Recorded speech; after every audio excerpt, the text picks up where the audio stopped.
Hello, ladies and gentlemen. We are going to review G2 versus Fnatic. We are going to jump right into it. The first thing someone calls out, so I was on the analyst desk. Full disclosure, I predicted 3-0. The reason I thought so is because I think Fnatic's champion pool is very, very predictable, and if you're in that position, you're not going to beat G2. I think coming into the fifth game, G2 also had a better draft, the series that they lost. This game wasn't, 3-0 doesn't do it justice because I think Fnatic definitely had good chances to win some of these games. But all in all, like if you look on the right-hand side, all of these champions are very, very predictable, and while G2 came in with something quite fresh and quite new. So to start the conversation about Thresh, Hylissang spammed it in solo queue. The reason I don't like this champion is Thresh has synergy with Caitlyn. I understand it on red side. If you don't want to ban Caitlyn, you want to give up Caitlyn, that makes sense. But I think all in all, Thresh requires so much effort to execute well that in most cases I would argue against it, I think Thresh doesn't have like a winning matchup into Nautilus, Leona. These are matchups that are playable. I think the Thresh player needs to be so fucking good. Thresh is kind of like playing Lee Sin. You get me? Playing Thresh is like playing Lee Sin. A lot of the matchups are playable, but if you are playing against players that are equal to you or better than you, you'll do nothing with Thresh. I just feel like Thresh really falls into the Lee Sin bracket. Sure, Thresh has some scenarios where, for example, you play Thresh and Aphelios. There is a lot of room to, cover some weaknesses. The Lantern does have a purpose, but I think in the current meta, I would just, lean towards the Nautilus and the Leona. Like if someone is a great Thresh, they're going to be an even better Leona and Nautilus in most cases. That's how I just view it. Like it takes so much effort to do as much as a Nautilus player, Like a Nautilus player can be worse than you, and you can do just as good as Thresh, I think they got smacked by Thresh, Hilly's Thresh and Scrims, that's why. Yeah, maybe.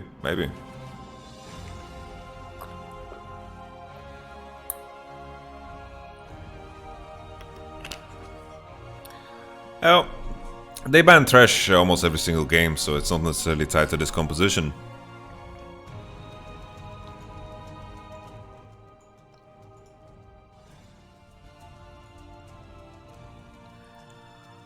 Alright. Is that World of Warcraft music? No, this is the old Champion Select music.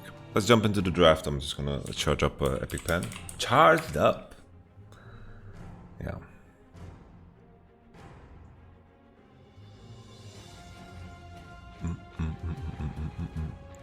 Okay, so the sequence of this is wrong, so I'm just gonna go back a little bit.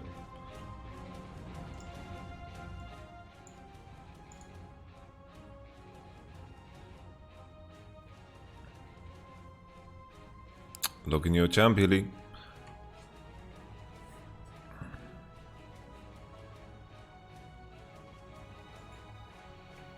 Okay, Ashe first pick. I've been an advocate for this for a very long time. I think the AD carries in the current meta, I think Ashe and Caitlyn are definitely on par. Caitlyn is easy to play and is more forgiving if you make mistakes. Ashe has a lot of itemization choices, which makes her very adaptable. We saw in game number 3 the issues with Caitlyn. The issues with Caitlyn. I still think she's very, very OP, but the issues with Caitlyn are very evident, right? The enemy, I think Senna is right here, and then everything else. Everything else.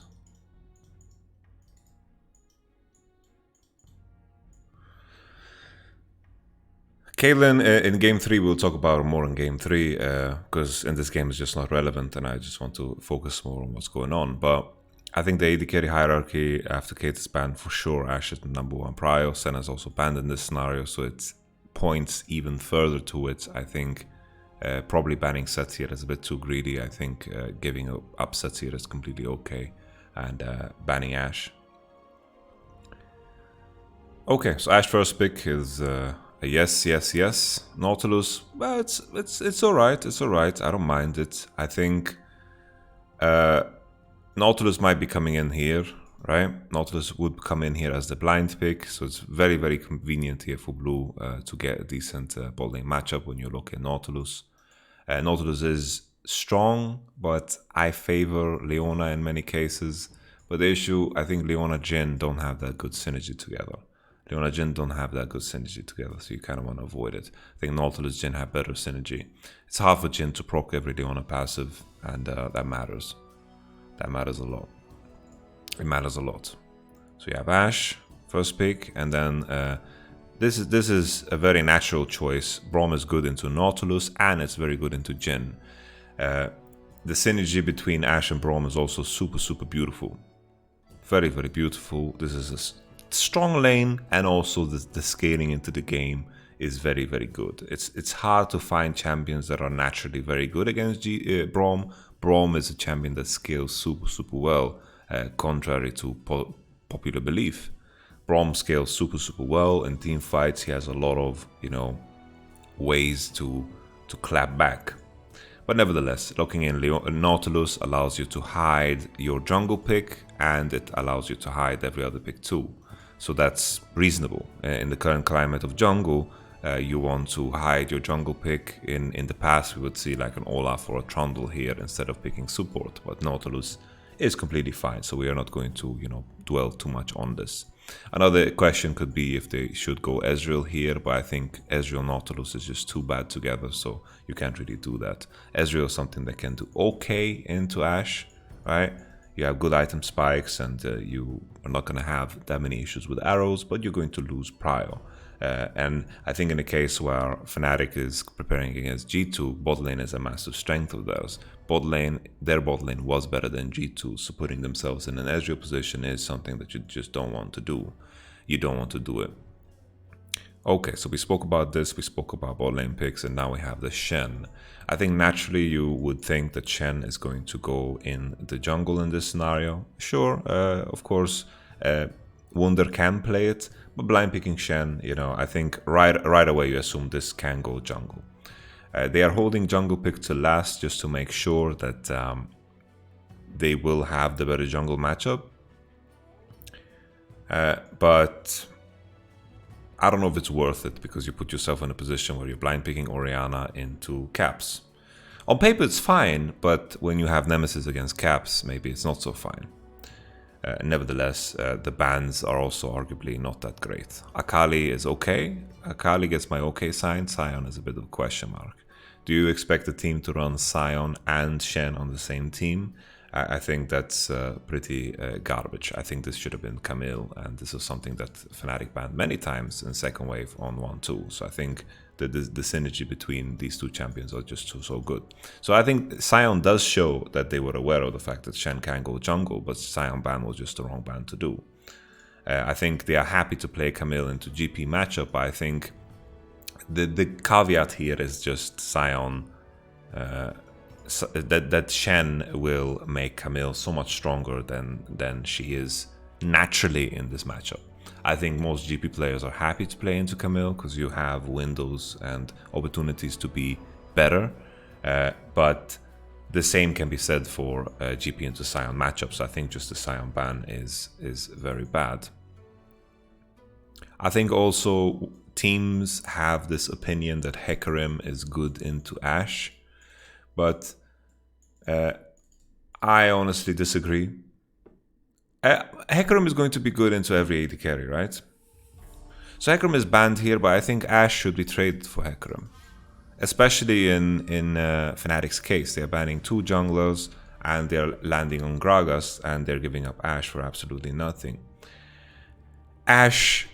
So basically, the reason I think Ashe is good into Hecarim, in comparison to other ADs, probably Ezreal is probably the best one, but he doesn't really count when you compare him to other champions, because he's just,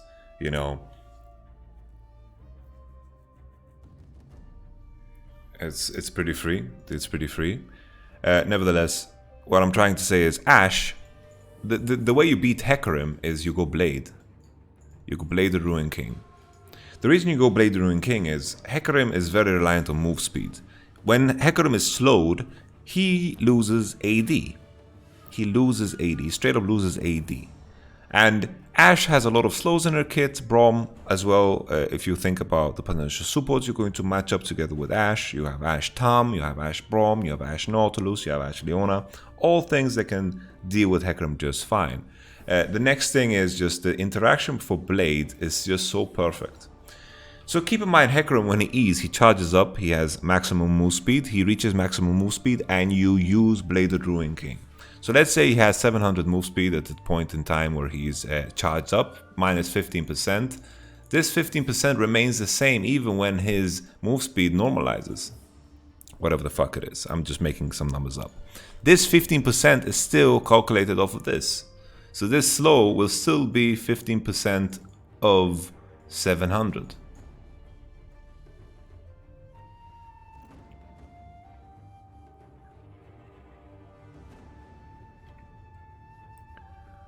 So Hecarim gets pretty fucked here.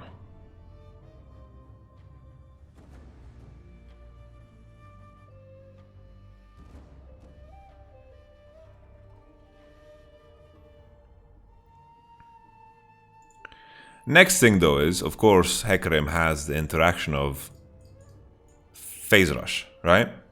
He has Phase Rush. So this is the next interaction. He procs Phase Rush and then he doesn't give a shit. But Ashe still has a massive move speed buff. And Ashe has the opportunity to go Ninja Tabi.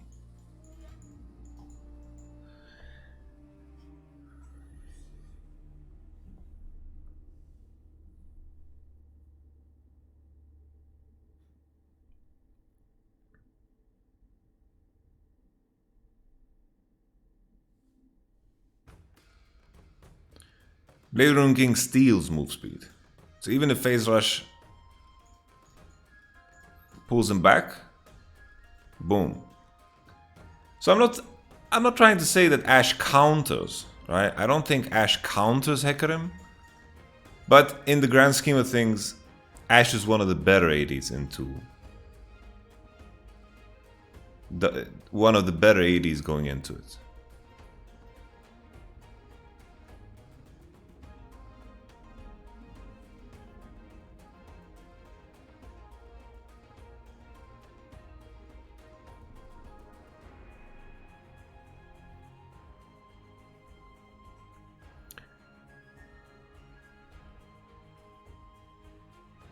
Draven doesn't scale better than Ashe. Would you run footwork? No, footwork doesn't give you anything. Like, it's not a perfect solution, but it's still the adaptation you should make.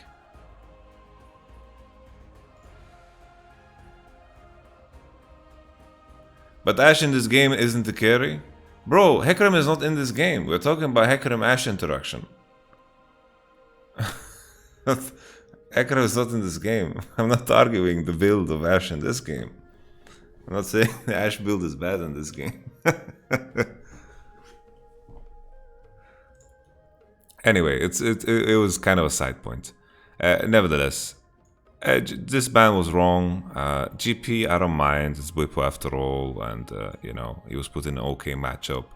And then Orianna. It should be okay too, but Orianna Gragas 2v2 is so trash that this game, I think, was lost in draft from Fnatic's point of view.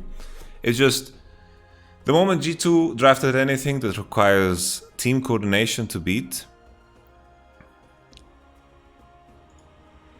then Fnatic was just gone.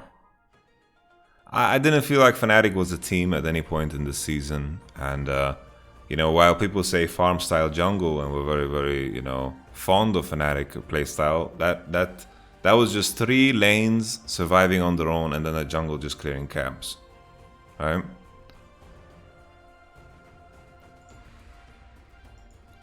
Like the reason I made this whole conversation about Ashe and the interaction into Hecarim is because I just feel like giving Ashe first pick is just too OP, just way too OP. I think Ashe is OP. And I think if you ban Hecarim, I don't know. I think Ashe is really busted. That's why. That's why I'm having this conversation. Okay. So why didn't we see Evelynn on that best of 5? Because Evelynn needs an AD mid. Evelynn needs AD mid. That's why Lucian is getting banned. Lucian is getting banned not because Lucian is like super OP. Lucian is getting banned because the AP junglers are super OP. Like Lucian is super strong, but AP junglers are also super strong. Isn't Gragas last pick odd? Well, the reasoning is there's a lot of room to make cancels here, right? You can cancel things. That's it, you know. Like Gragas is not weak in team fights against these picks, and they're not going to win split anyway. The problem is just 2v2 is very weak, but to be honest, Fnatic just don't play 2v2. I think draft-wise, this was a complete victory for G2 because to beat this, it requires coordination, and Fnatic had none. They had none. They had some, but very little. If Ashe is super OP, why there isn't any counter picks played into her, like MF and Trist? Well, Ashe wins both of those lanes.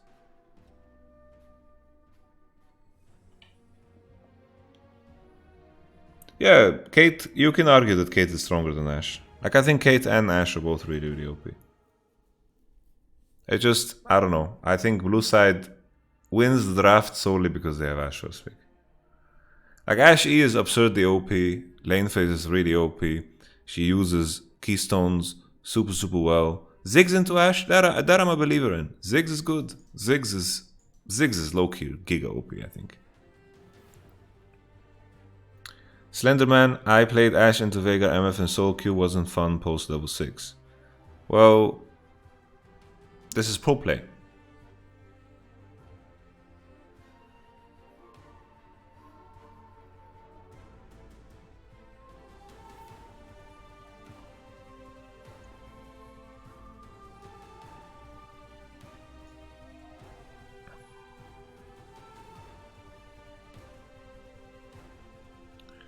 Loki and Giga doesn't go together, bro. Why?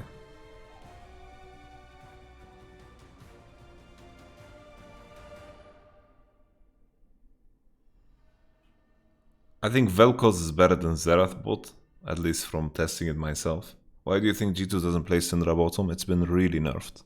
It's been really nerfed. It's been really nerfed. Like the nerfs that were targeted at mid impacted bot lane way more.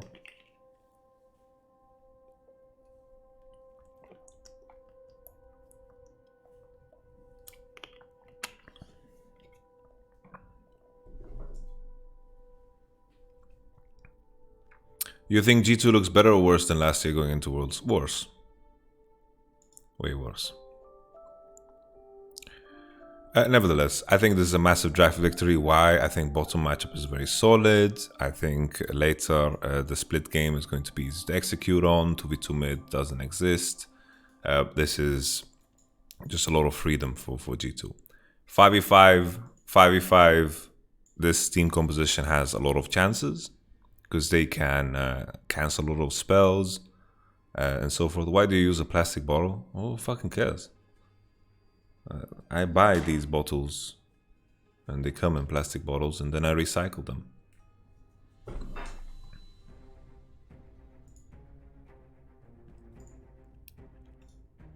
Let's jump into it. Fucking trying to shame me for using plastic bottles.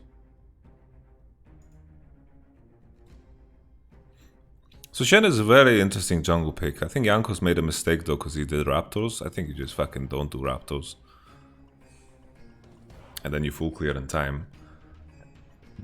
Who scales better? I would say it's weird, but it depends on the state of dragons.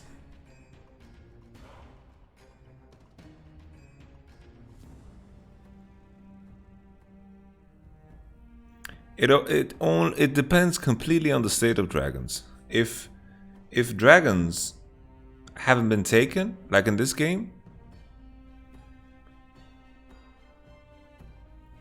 Like if dragons weren't taken like in this game, then I think blue side scales better because they get more chances to split the enemy up.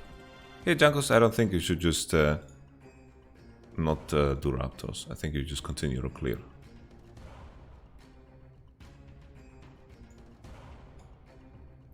And it's better.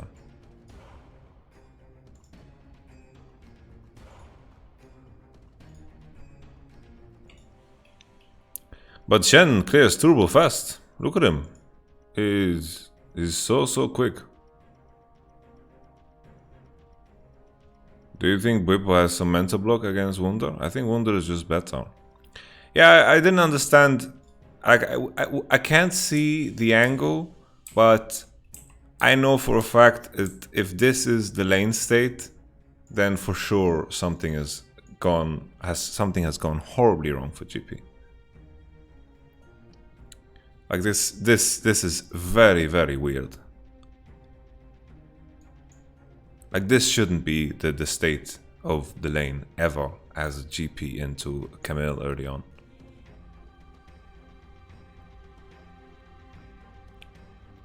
How it got here, I don't know. It's just the points where we got to see the matchup. So already here, did the GP leash? Is that what's up? Did the GP leash? He didn't leash. Wunder starts basic attacking. He's pushing already, and Bwipo's just holding his passive. But the way Wunder gets to pull the minions here is pretty juicy. But GP is just holding passive and not stacking grasp. So he didn't basic attack a minion once, no grasp. I think there's a point where if you recognize the movement of Camille that you can't really go for it, and then you know this is rough. And already now, like Camille took the full wave, first wave without burning any mana, any HP. Like this is already a massive win for Camille. She gets to push, she gets to keep full HP. I don't know if he was afraid of Shen level 2 gank or something like this. I think when you're running Corrupting Pot, you need to go harder. Like with the way the lane played out, yes, Evercrest is better, but already now, this is a very big win for Camille. She got to push in 2 waves and she's full HP and she is going over a hurdle of pain. The biggest hurdle of pain is level 1, 2, and then after it becomes easier and easier with time.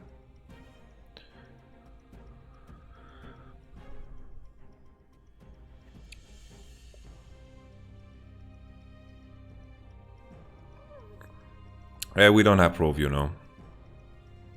And then somehow, I still don't get how here, still Wunder manages to push in again. Like here, the cannon minion is already dead, and Wunder is allowed to push. I don't know what kind of trade happened. Like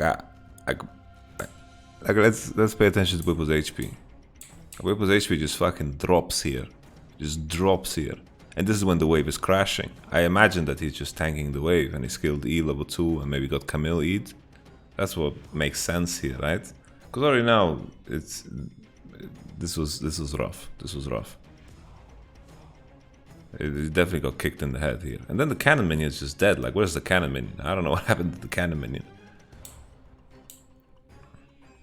What do you think is better, Wunder or Alfari? I think Wunder is better.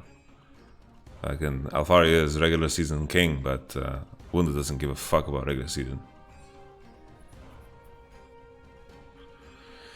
Shen jungle clear is surprisingly fast and surprisingly healthy after the buff. It's just he's very good at clearing single minions. Very good at clearing single minions, meaning Gromp, blue, red. Probably, I think doing Raptors is a bit iffy, but I think considering Shen has magic damage, Golems should be easy too. I think what I realized, or when I asking around, I didn't try it myself, that 315 is done with 5 camps and can fight crap.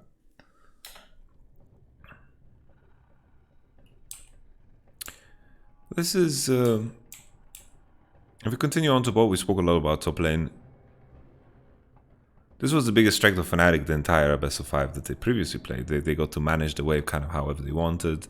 This is, you know, Fnatic based into cheater recall, cull, and then a slow pushed out, and Gragas is pathing into bot. And this is, you know, Shen into top side. The map is divided. Yeah, G2 should know that this is going to happen. I don't know. This ward positioning is kind of strange.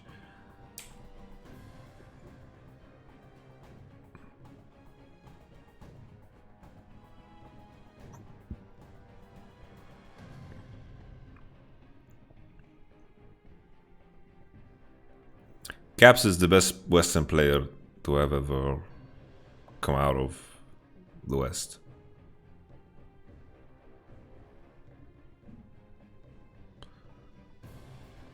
Cost out is not so bad on Ashe, especially if you go cut down, because Jhin has some of the highest base HP on AD carries. The wave stay bot lane is kind of bad for G2. Yeah, it's bad. I don't know how they lost the push so hard at level 1. Like, Fnatic got to cheater base with the 3-wave push into bounce, into comeback, into wave frozen, into Gragas' heal.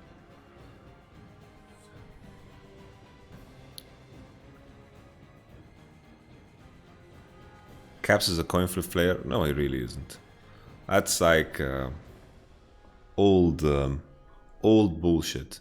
But ever since Caps joined G2, he has almost absorbed the traits of Perks.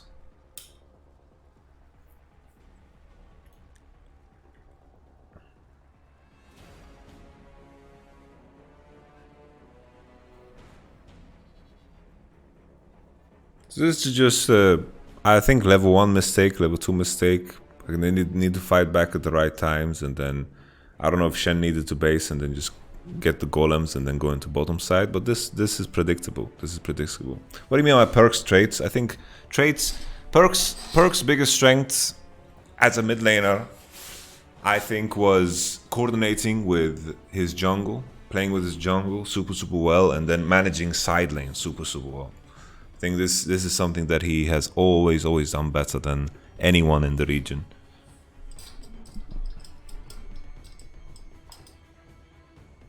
Do you think there would be viable mages for Perks to play a bot? Yeah, it's fucking play Vel'Koz and Ziggs, dude. I'm not a believer in Xerath, but Vel'Koz and Ziggs I'm a believer in.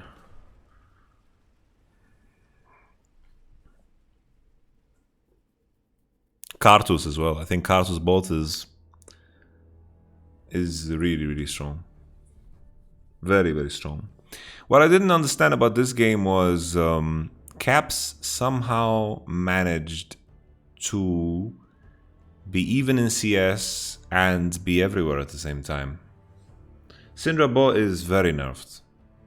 Like, Syndra has tanked a lot of nerfs, and those hurt bottom Syndra more than mid Syndra. Caps is a better mid laner than Perks, yes.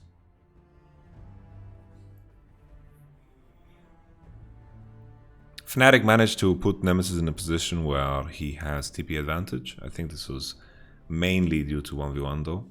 Like, Orianna 1v1 should win against Leblanc, but the pressure on Orianna is always how much, you know, how much jungle pressure there is, you know? Yeah, Karthus bot lane. Yeah, Karthus AD is very strong. Karthus AD is very strong, guys. Nemesis definitely has champion pool issues. I would agree with that notion. Yeah, G2 bot lane is so much under pressure they should not contest river. I mean, their own bot side jungle ever.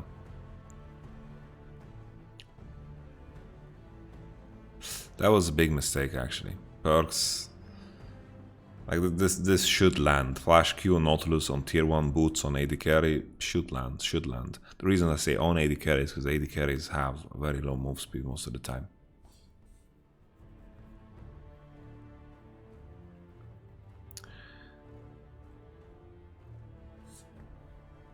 Well, this series it only looked like Nemesis could play 2 champs. I guess people are saying, yeah, Nemesis is playing against Caps, but Looking at Larson, Larson played better than Caps some of those games.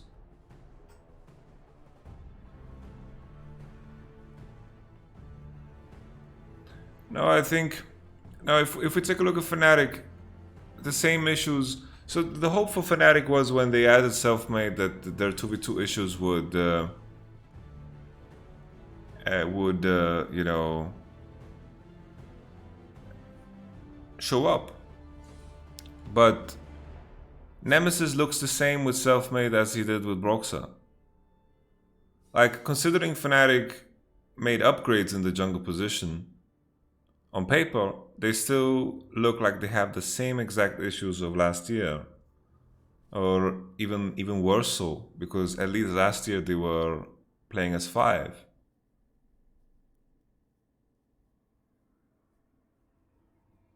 Last year they were playing as 5. On the Young Buck they were playing as 5.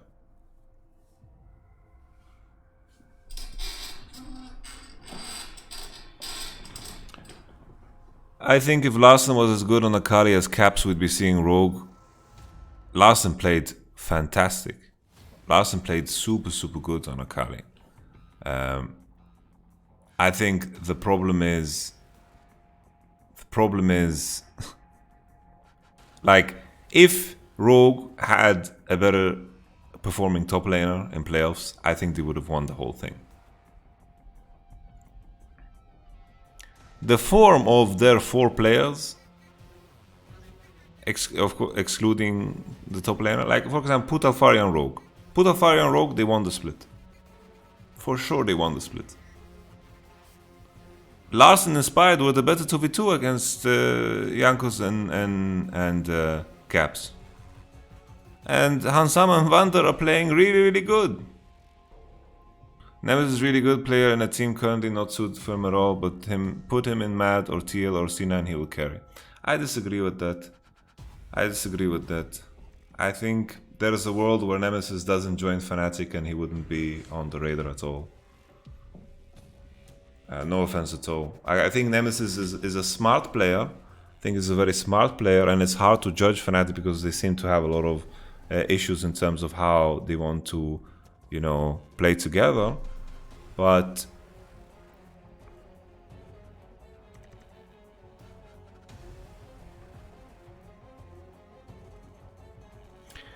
isn't that like saying if Fnatic had Caps, they would win the whole thing? I don't think so. Because let's imagine a world Fnatic had Caps, right? If they don't have any team cohesion, and like G2 are very good at playing for Caps, playing around Caps. They are very good. They are very good at playing around Caps, playing 2v2 mid. This is something that people refuse to understand. There are good mid laners, and then there's good 2v2 mid. Good 2v2 mid is everything. FPX didn't have the best mid laner, but they had the best 2v2 mid. Why? And they won worlds over this. Very good. Very good.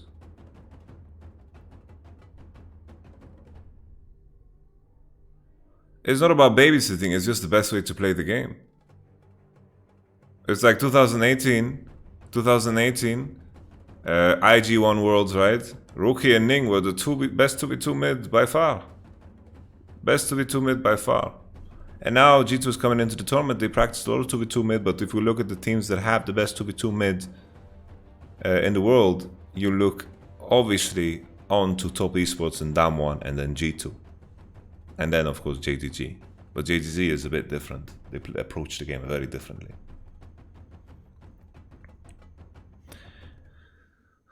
So Nemesis is like, the time I was impressed the most by Nemesis was the time he was good in managing side lane. He was playing the TF ahead of people, and he was very in tune with what's going on in the game. He was very tough mid lane into gank, and this is, this was his strength. But a mid laner like that most likely won't win major tournaments because mid is just too important. And I don't know if it's a jungle issue, but now we've seen Nemesis with 2 different junglers and it remains the same. So it's very hard to judge. Like, I don't want to put Nemesis on blast. I'm sure he feels like shit. Ning was not even the best top 5 jungler in 2018 Worlds, but that's the thing. Individually, it doesn't fucking matter. Individually, it doesn't fucking matter. It's all about how these players work together. FPX, Tian and Doinby were by far, no one came close. No one came close. No one came close to how strong that 2v2 is. No one came close. And now in the case of Fnatic, Fnatic never play 2v2 mid. They never fucking do. They never fucking play 2v2 mid, so it's hard for me to judge Nemesis. It's fucking impossible to judge Nemesis. Because their 2v2 is fucking trash.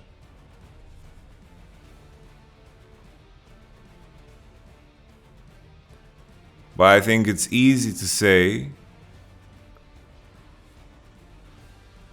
Like whoever said Jankos should retire, holy shit. How fucking delusional are you? It's so fucking obvious that Jankos is still the best jungler in Europe after so much fucking time.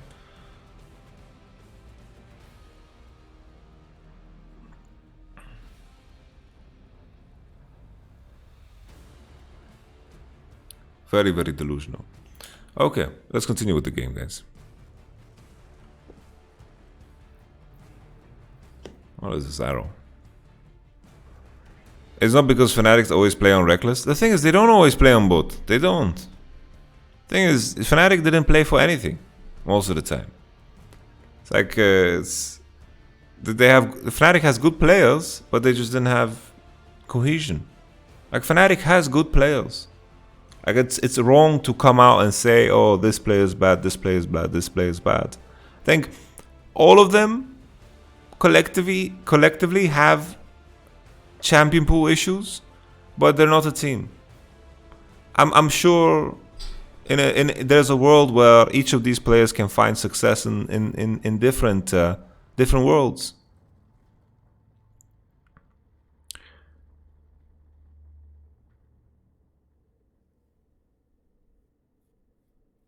There is a world where all of these players find success in different teams.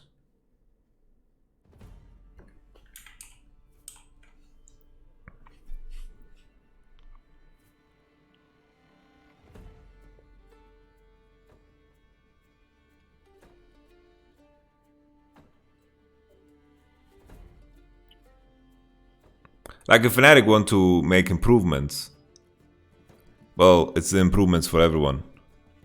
I disagree that every member of Fnatic has champion pool issues, but yes, a lot of them do. Well, I guess Selfmade doesn't, and then Reckless doesn't.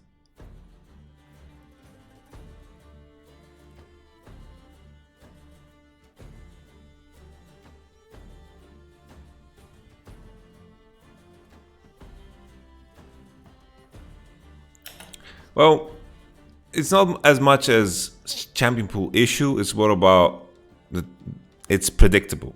The champion pool is predictable.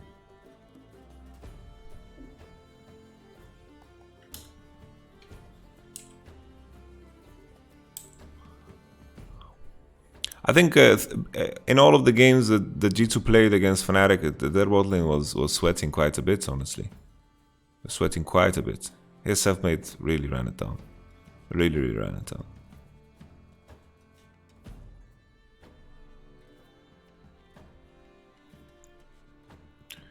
Well, considering Maggie Felix now, since everything is playing online, maybe it's time to bust them open, you know? Maybe it's time to employ Maggie Felix. But I don't know. Fnatic are just not playing as a team, and individually they are strong. Like it's...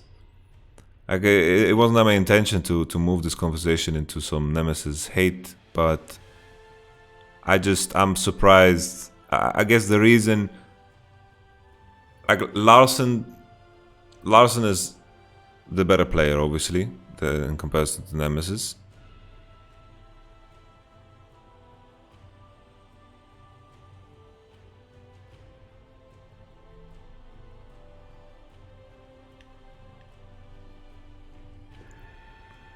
I don't want to speculate on what the problem is in Fnatic. I don't want to speculate. Like it's...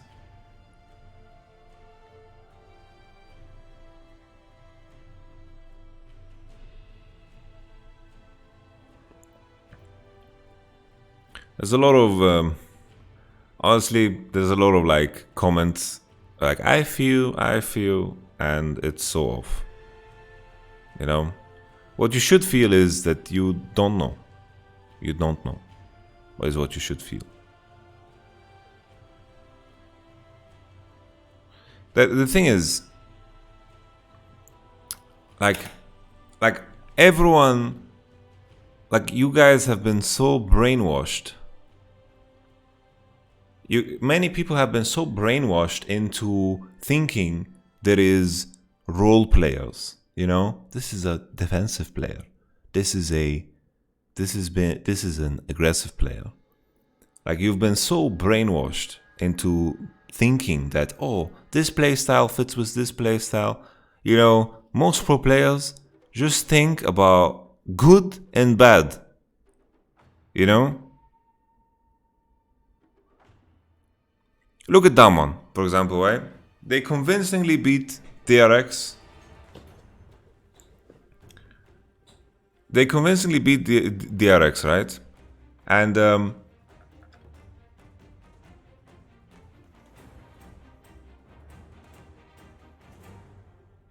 And they did so not having, like, you don't look at that team and say, well, Nuguri is an aggressive player.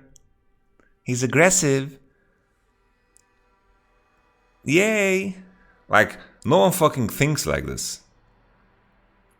When you're dealing with a player, like for example, if I'm preparing against a team and I notice that there's a player that has tendencies are just weaknesses. Tendencies are just weaknesses.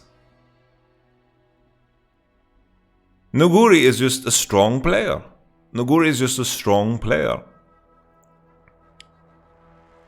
He tends to... There are situations where he is overreaching, sure. But it's like saying Caps is an aggressive player. No, he's just he's a good player. He's a good player. And then there's like players like Humanoid. Humanoid is a good player, but he has some bad tendencies. Tendencies can be you don't trade when you need to. You don't go back when you need to. It all just comes down to bad tendencies. Because there's always going to be points in the game where the best decision for you is to be passive. There's going to be points in the game where the best decision for you is to be the aggressor. It always depends on the nuance of the game. And if you have a player that is described in a certain form, like passive or aggressive, or passive-aggressive, or fat or wide or small or whatever, the only true metric is good and bad. And precision of decision. How precise are your decisions? It isn't black and white where, oh, this player needs to play aggressive. You know, for example, I'm playing Jace, I need to build a lead, I need to trade, I need to be active. I'm playing Ornn, there are moments and times the way I'm going to win the game is going to be very, very different. If a player is boxing them into categories of roles within the game, usually they're just worse players.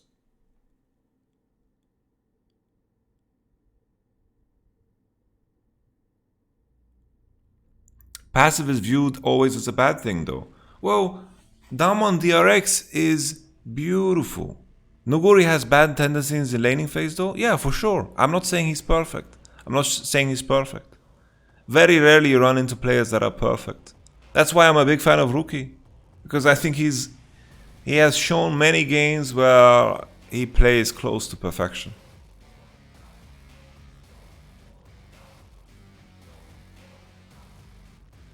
The key thing though, Kamiduchi, is tendencies are very different in the material world because you are limited by what your body allows you to do, and your enemy is also limited in what his body allows him to do.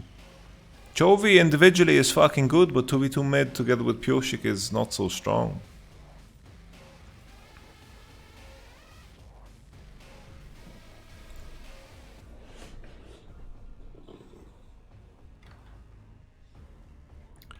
Kanabi is a very strong player. Very, very strong player. Showmaker or Knight? I think Knight individually is better. I think Chovy individually is better than Showmaker. But in a lot of cases that doesn't matter. In a lot of cases that doesn't matter. Because in the end, like of course it matters, but the difference is not big enough for it to matter. Chovy played well. Chovy, in my opinion, played well against Damwon. But Canyon and Showmaker is just so much better together in comparison to Pyoshik and Chovy.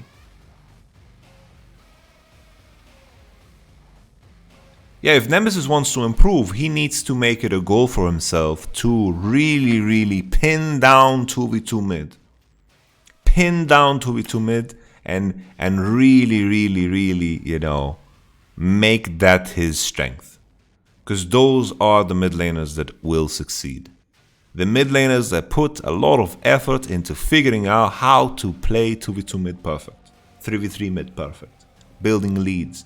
Those are always the most complete players. Those are the players that win championships.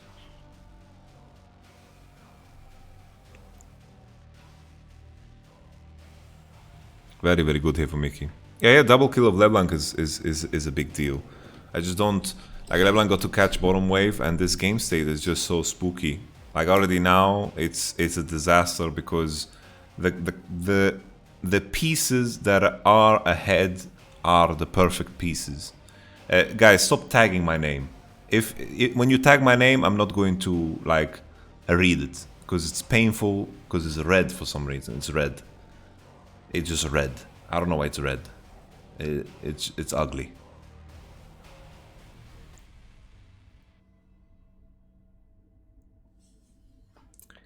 Picking Casio blind is suicide.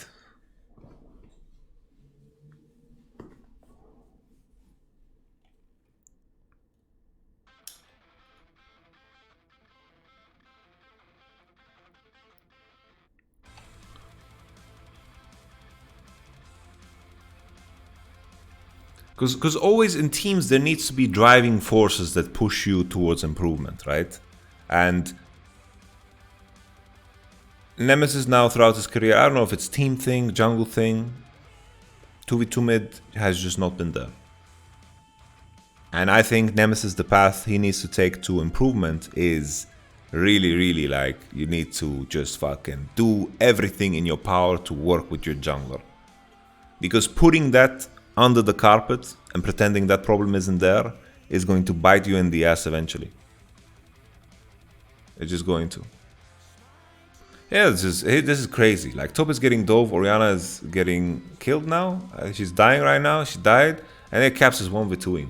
The game is just doomed already. Like, Caps roaming down into bottom, Fnatic overextending for the dive, Caps getting double kill was just a big problem. And then the lane phase of GP and Camille winning out so hard was also a big issue. Shen also just picking up the kills on Nautilus and whatever pass that were driving into bottom is just a huge victory. And now, even though Jin is ahead, it doesn't fucking matter because it's Jin. He's not going to, you know, figure this game out on his own. It's just not gonna happen. Thing is, people underestimate the skill of understanding how to use your jungler. Fnatic's bot lane has always been fucking good at it. So as a jungler, if I'm playing on a team with Fnatic, I'm naturally going to gravitate towards the lane where I will have the most amount of success because they know how to manage their wave the best. This is Fnatic's bot lane. Fnatic's bot lane throughout the split, for sure they were the best performance in their position. Not in regular split. Regular split still they had some moments. I think Reckless was still very strong. But in general, if I look at Fnatic's bot lane, the way they manage wave is fucking good. The job of a jungler to gank Fnatic, Reckless and Hylissang is fucking easy. Because they know how to set it up easily. Easily.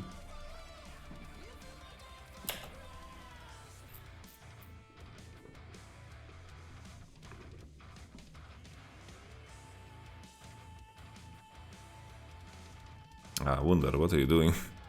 Someone is just fucking trolling.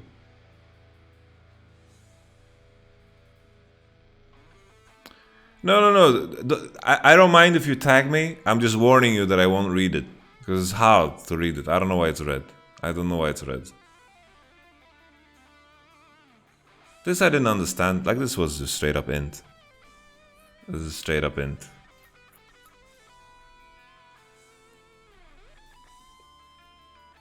Reckless was the best AD carry in Europe. In summer, I think.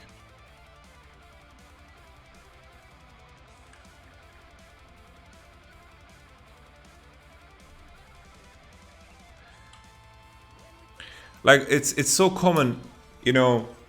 For example, the same conversation happened with RNG, right? When Uzi and Ming were like, as a jungler, if my bot lane gives me information and can manage the wave with such precision, naturally I'm going to gravitate towards it. Naturally. Naturally. It's like, oh, Fnatic's always playing through bot lane because every time they do something bot lane, it's successful. It's successful. They're very precise and very good at it. Very, very good at it. Do you think Jackie Love is better than Reckless? Well, I think Jackie Love is better than Reckless, but I could see a world where Reckless could compete. The issue is, like, if you're an AD carry in the LPL, the fucking practice you're fucking getting every single day is monstrous. It's fucking monstrous. We don't have bad ADs over here in Europe. We don't. But if you get to scrim against fucking Ruler, you get to scrim against Deft, and then LWX, and then Loken, and then fucking Southwind, and like Southwind, Puff, I mean. I always get it confused. Who the fuck is the support? Who's the AD? They just fucking, I don't know.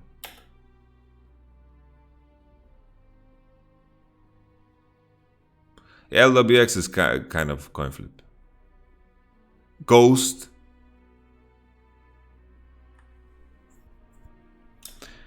Fnatic should replace Nemesis. He has way too big of an ego to fix his problem. I think you have an ego to be able to say such a statement with such confidence, as if you know Nemesis and you know his parents. It's hilarious. Wild Turtle, yeah, Wild Turtle. Yeah, it's just unfair.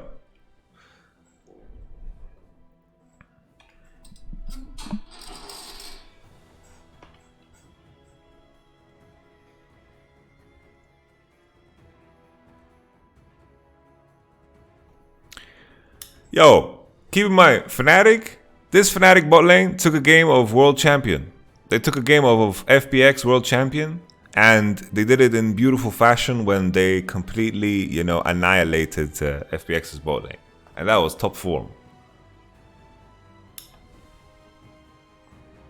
This is a bit too much, But this is something that G2 could have done the entire game, right? So in this state of the game, just because of this condition right here, the Drake, the first dragon was killed at 17-minute mark. That is nuts. That is nuts. That is nuts. Very nuts. Fnatic were not cognizant of that fact. Because the key thing, the reason people say that split push compositions don't work is because Soul Drake, you can force Soul Drake so easily, and the spawn time for dragons is so low. So it's like 5 minutes between, there's a 5-minute window where you can pressure side, and then you have to prepare like -2 because you need to prepare the Drake and blah blah blah. You get my point. But now, because of the state of the game, you've won so much time for this lineup to split and to kill GP on side over and over, and Fnatic cannot match that. Fnatic want to 5v5, they are stronger, but G2 are way stronger in split. And with that in mind, this becomes, you know, a very troublesome game for Fnatic. Fnatic's individual pieces are not bad. Really.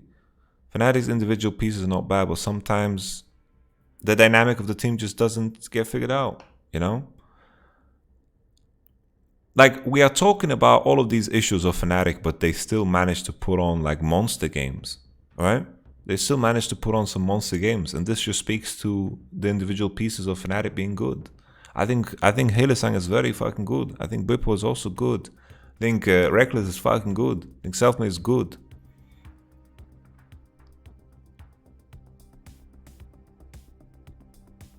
Do you think Double Lift can get out of group? I doubt it. It's just with four European teams and 4 LPL teams, I think the odds are very, very slim. Very, very slim. Very slim.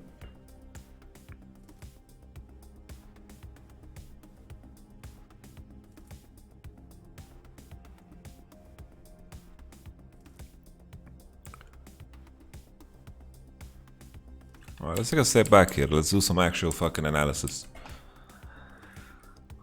Whip was just freezing. Might as well. Like, there's no reason for him to push ever. Like, him rotating into mids or moving, it's just doesn't make any difference. GP is a champion that should freeze. And you can also look to freeze against GP because his presence as a roamer is just non-existent, non-felt. So you might as well just fucking freeze. Past level 13, you begin to have some power. Like in the discussion of freezing, I think there are some champions you should freeze with, some champions you should not, some champions you should freeze against, and some champions you should not freeze against too. And of course, there are circumstances that matter, like what is going on in mid, what other champions are there, do you have a mid laner that can clear, 4v3, 4v5, 4v3, do you have TP? There's a lot of nuance to the decision of should you freeze or not, but GP, you know, with GP, most cases freezing is good. Here it's kind of awkward though because Bwipo did in fact TP into this fight, a very, very losing fight for Fnatic. And this is also like, this is a clear sign of no coordination, right? Because here Fnatic have no reason to force. Like Drake is not up. They're trying to punish the fact that Rift Herald is being taken, but they're very slow on that movement. So this is happening. They're going. Camille is in good position already because Wunder knows, as the top laner that is going into bottom side, he knows that Fnatic is going to try to take over this. And he has no reason to go into bottom side because he's going to get dove. So he's trying to make the maneuver that is going to cut Fnatic in half. It's a very smart play from G2 because the way minions function is minions are small fucking wards that are walking for you, right? And as Orianna is trying to push in the bottom wave, that is a little window where you can create a 4v5 situation. This is what Wunder is looking for. The moment no one is showing on bottom wave, it's very important that Fnatic don't enter into this space. They need to play time. Orianna is now pushing for free, the wave is going to crash, and they are going to get what they came for. They're going to get what they came for. And now this happened.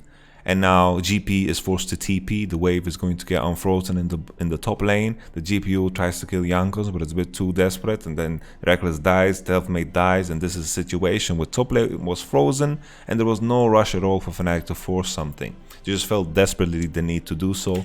And the reason we talk about the lack of coordination when it comes to Fnatic is naturally that move makes sense, you know. You think enemies Rift Herald, I'm going to move into this red space. But GP is freezing and Orianna is showing on the wave, and then this is happening. Alright? G2 also very cognizant of this and find a very, very good situation to go. And now Caps kills Reckless, Q into W, and then boom. Electrocute the proc before. Caps eating honey fruit. He's backing off, touching the Q of Nemesis. No problem at all. No problem at all.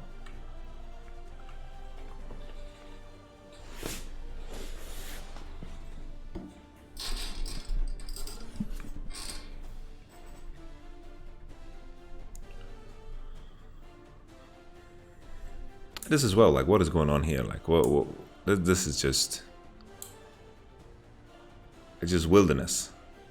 Just wilderness. I really like the Ultimate Hunter on Shen, honestly. It's so fucking huge. And he has fully stacked already. It's massive. Now 2 kills, and the game should have been in the grave already, right? There's no threat of Soul Drake. Fnatic's Nash chances is also very poor because they have Jhin and they have a Gragas with no armor yet.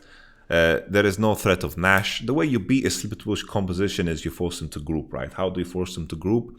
You find situations where you siege and you out pressure, you use tempo to get ahead, but let's say tempo is even. Tempo is even, the way you do it, you want to pressure Nash, you want to force TPs, you want to pressure Soul Drake, you want to pressure dragons in general, but that is not on the table in this game. So game should have been completely won for G2. G2 should be able to split and kill GP freely. Nemesis can maybe do something with his TP, have it behind. There's some room for outplay by staying in fog. But the problem is also Ashe is now in very good conditions too. We spoke about the split push potential, but Ashe condition together with Braum is also very good in the mid lane. Ashe and Braum can definitely contest the Jhin and Nautilus. So GP is going for Sterak's this game because he wants to survive the dives. He knows what is coming. The build of Shen is also very, very powerful, but at this point in the game, there is nothing that is going to make you survive. Maybe under the turret, Bipper would survive, so he's just roaming about very, very far away from everything. Now the Rift Herald is being used on bottom, and GP, I don't know, maybe he feels forced to do something, but it's, once again, you know, these are some of the things that G2 are doing that are absolutely beautiful. Like, these are the moments where I'm thinking G2 can actually win worlds, but then there are many moments in this game too when I'm like, not a fucking chance in hell. So this is one of those things, like the complete annihilation and domination of the whole map at the same time. It requires such finesse. Most of the time when you discuss macro, it's like you play on 2 lanes and you understand that on the last lane you're going to, you know, be under pressure. But the timing of G2's movement and how they are moving through fog to help each other and to pressure everything at once, it's a fucking masterpiece. But then later on in this game, you see dirty dancing, you know? So this game position is very, very hard for Fnatic to play. They are trying to run it down mid to pressure something, but Gangplank doesn't provide anything really. But he has nothing to do top because he can't really go past. He can't go anywhere, like, because of the position of his turret. What makes Leblanc so strong is 1v1 she loses often, but there's a point in time if she manages to get advantages through 2v2 or through roaming, she is going to... Like, if Leblanc is ahead, it's extremely oppressive because you have to itemize against it because Leblanc's damage is guaranteed. There's a lot of damage in this game that is outplayable, but there's some damage that is guaranteed. There's some CC that is guaranteed. Those things you have to itemize for. For example, Ashe's arrow should land theoretically if the Ashe player is good at some point in the game, so you run cleanse. You wouldn't run cleanse against Leblanc chain. It doesn't make sense. Right? Because you have to find efficiency. You have to find maximum efficiency. And here's Nemesis. And here's Jankos. Boom. Okay.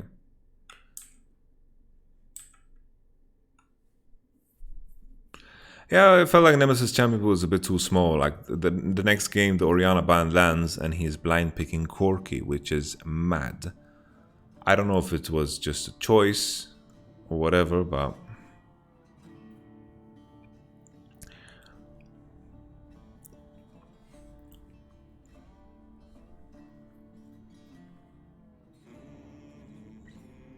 Holy shit, what is this song? Ooh! Wow.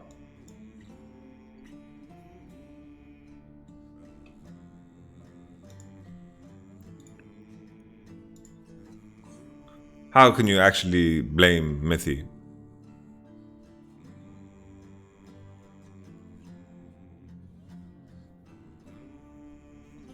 This is Tam Kench.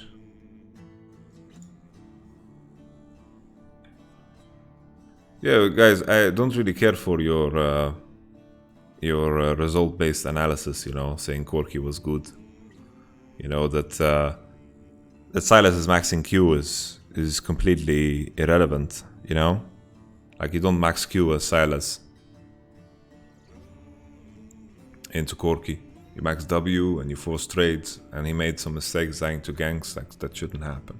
This is Tam Kench theme, yeah. It sounds like the fucking Vikings themes.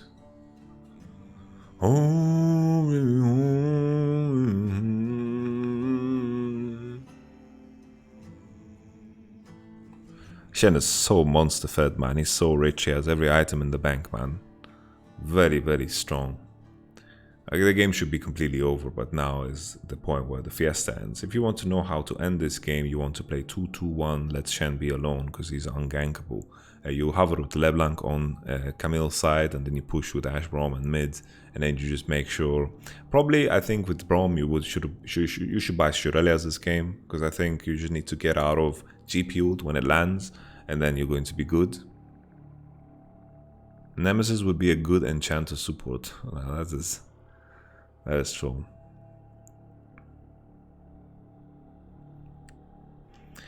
Thing is, we can't blame anyone because we don't know. We don't know.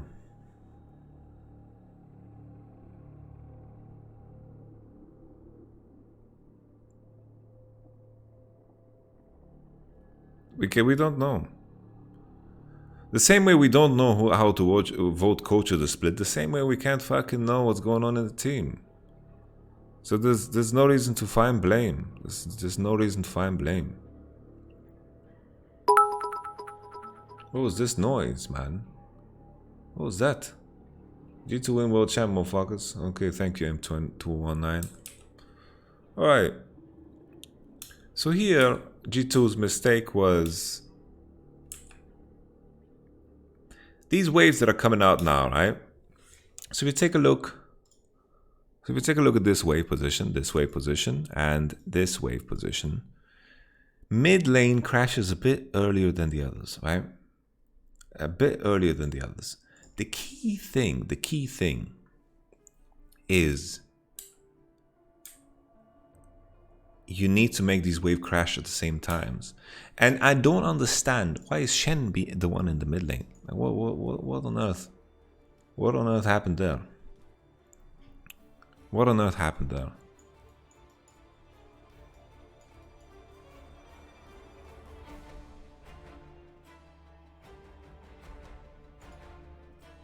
If you think bot lane is farm up for late lane, honestly,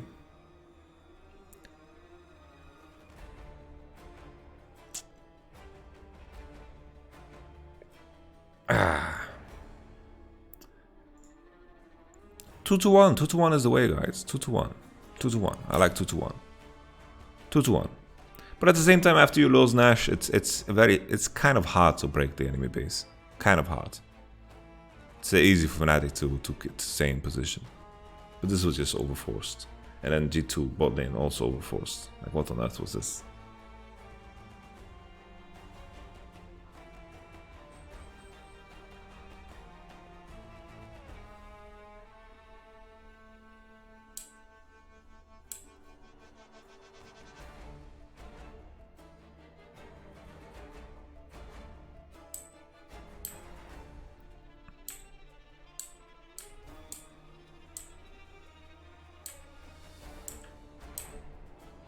Here we have, like, they are forcing on Hylissang here. Is very troll. Hylissang uses Gargoyle Stone Plates. And then, you know, the position, like as we mentioned the entire game, like Fnatic's 5v5 is actually very strong. It's kind of funny how Perks was getting fucked in all of this. Like they're fighting this, but it's so fucking obvious that it's such a bad decision. Like they have no reason to go for this. And look at Perks. Like, Perks is fucking one volley this entire fucking fight. It's a disaster. And then wonder, what is this E, man? Can phase rush be played on every champ? Like, physically, the game allows it. If that's what you're, like, technically, if that's your question.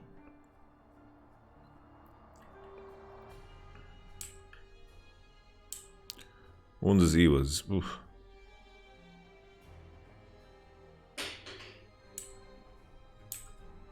Very yikes. And then back to the conversation, like Fnatic got Nash, but look at the amount of Drakes that have been taken at this point in the game.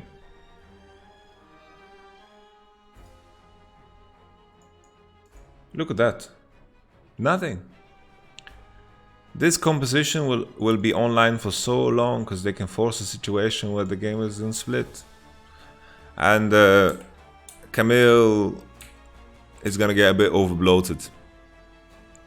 A bit overbloated.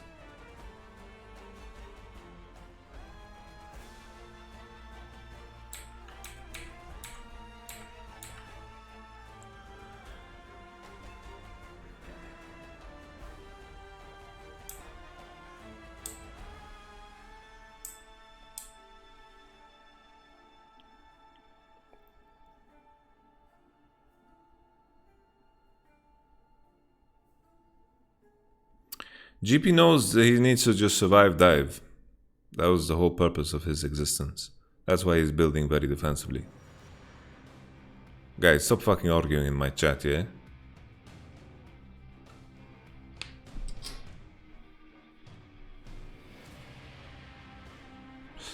Kog'Maw is strong, but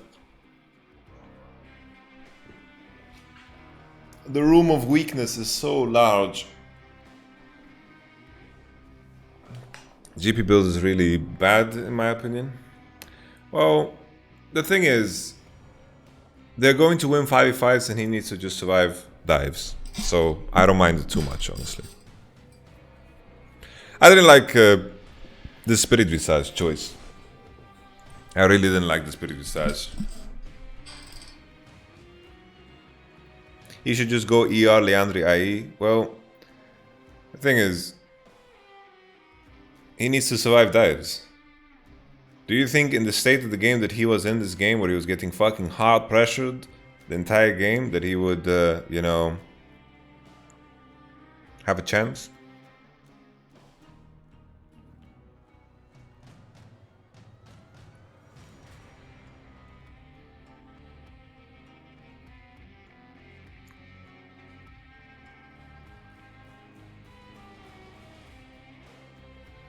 He dies anyway with Camille Shen? Well, he survived one time, and Camille Shen both...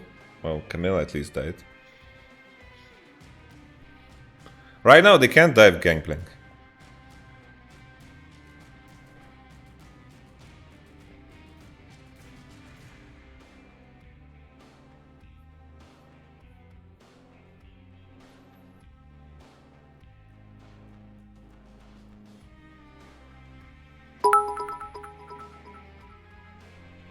Your thoughts on how TSM will perform at Worlds? They seem kind of strong. I don't think they seem strong.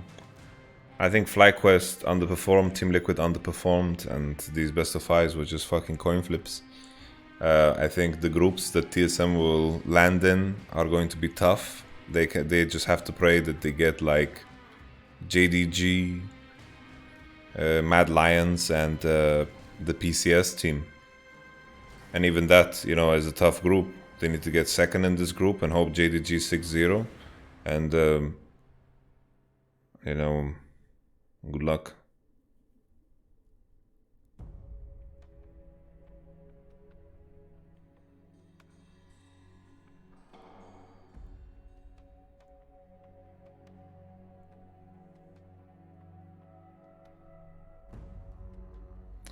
Arthas, they can't have that because there's going to be 4 Chinese teams. There's going to be 4 Chinese teams. The RX Rogue Mad Lions also not possible.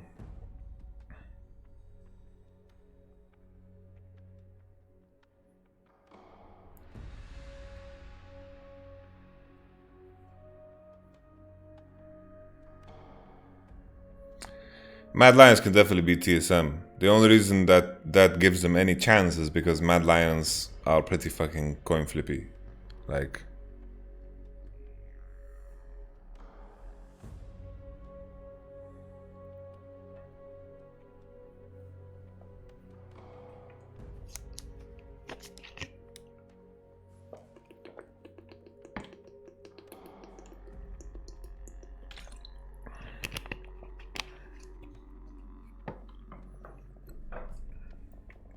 There's not gonna be any tracking the pros because they're gonna play on Chinese server. So good luck with that. I think Broken Blade is better than Roma. Maybe. Let them battle it out with Jace versus Jace. Oh, weird champ. Thank you, Ender. Thank you. Weird champ. Pogue you.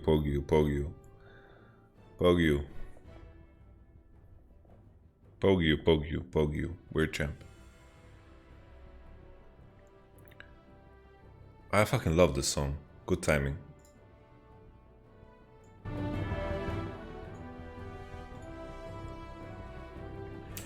Yeah, this... So now... Yeah, G2, the game is won here. G2 just heavily like overextend. Like why the committee? Time is your friend. Darkness is not. Darkness is your enemy.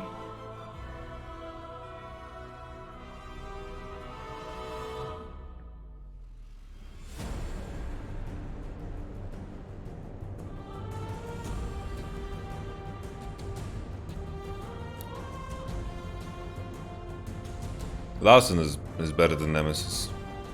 Larson is fucking good, man. Larson is the future.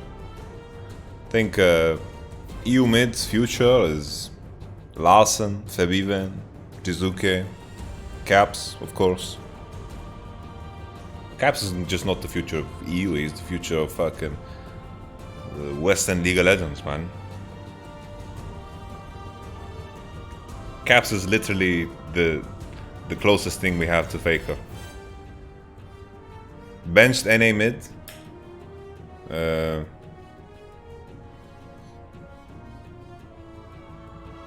Guys, who cares about age? Like people think these players are old. It's really troll. He's fucking 23. Think Fabian is old?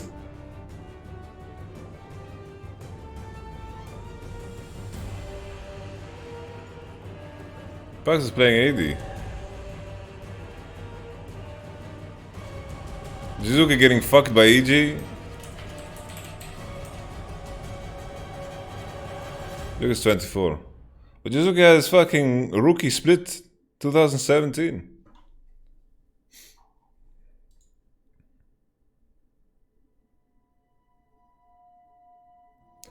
Thing is, EG. The thing is, EG. The fact that EG. I watched every NA game. Jizuke was bottom tier NA mid. Like, you're so full of shit, man. You're so full of shit. That is... Like, that's so disgusting. You're taking your opinion from the casters or what?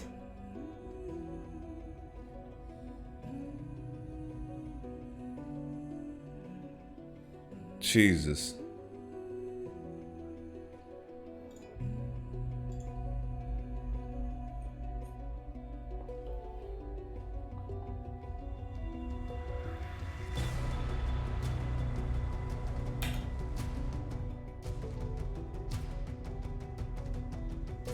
The casters talk shit about Jizuke all the time.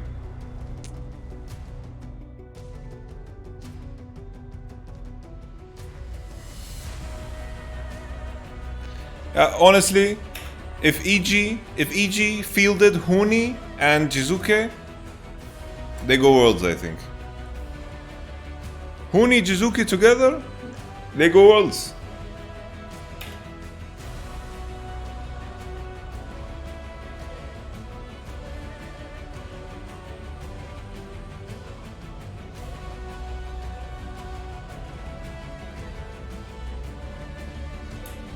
Bang was not good. Bang was not playing good.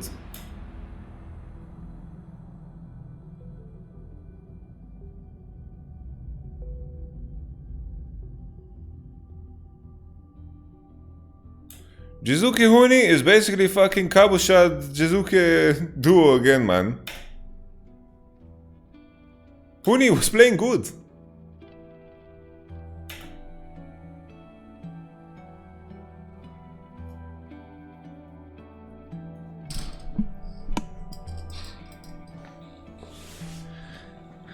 Yeah, Jizuke can only play Leblanc. Jizuke can only play Leblanc.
Yep.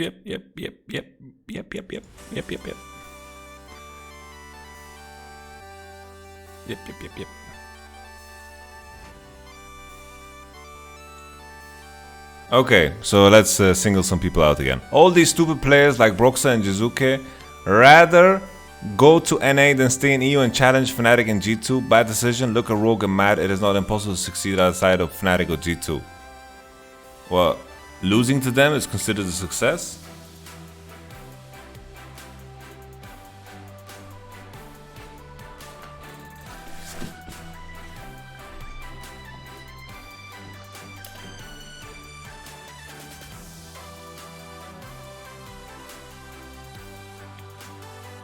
Thing is, like, I don't imagine the Broxa and like players like Broxa and Jizuke.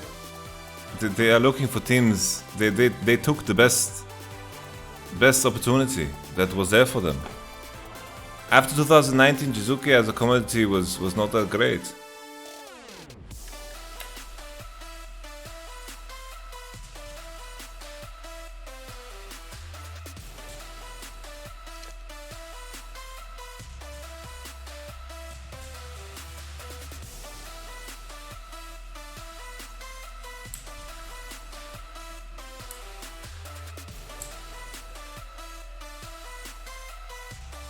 Broxa is the same player as he was in Fnatic and Team Liquid. What is this music, man? This song is so bad.